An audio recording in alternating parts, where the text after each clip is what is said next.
On vous a proposé de réaliser un cathétérisme cardiaque droit et nous allons vous expliquer en quoi consiste cet examen.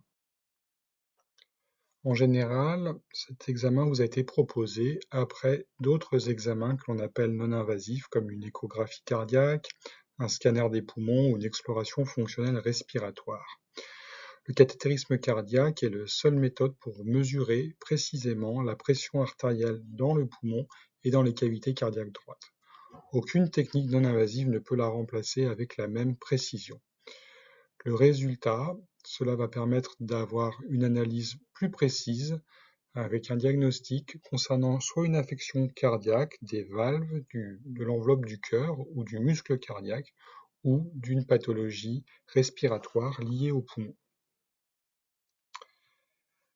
L'examen va être pratiqué dans une salle d'hémodynamique, c'est une salle de cardiologie interventionnelle équipée d'une table d'examen et d'appareils de radiologie avancés. Il s'agit d'une ambiance de sécurité maximale avec une asepsie rigoureuse pour garantir une hygiène parfaite et éliminer le risque d'infection, et vous êtes entouré d'une équipe experte, médecins et personnel paramédical qui sont entraînés pour ce type d'examen. Vous êtes allongé sur le dos et l'examen dure environ une trentaine de minutes. Il y a deux voies d'accès pour réaliser l'examen, soit le pli du coude, ce qu'on appelle la veine humérale, soit le pli de l'aine, la veine fémorale. Si l'accès à la veine humérale n'est pas possible, on réalisera une anesthésie locale pour endormir la zone au moment de monter les cathéters. Le cathéter va pouvoir ainsi cheminer par la veine soit du bras, soit du pli de l'aine et rejoindre les cavités cardiaques droites pour mesurer les pressions au niveau des artères pulmonaires, du ventricule droit et de l'oreillette droite.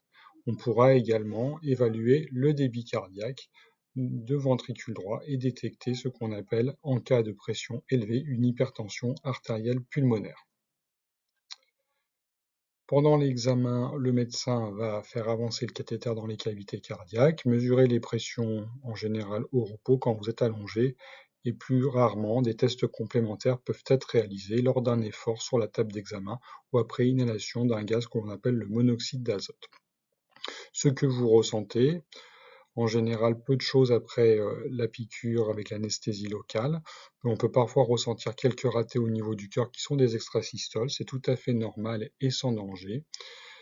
Et on peut parfois vous demander de suivre quelques instructions, mais relativement simples, au cours de l'examen.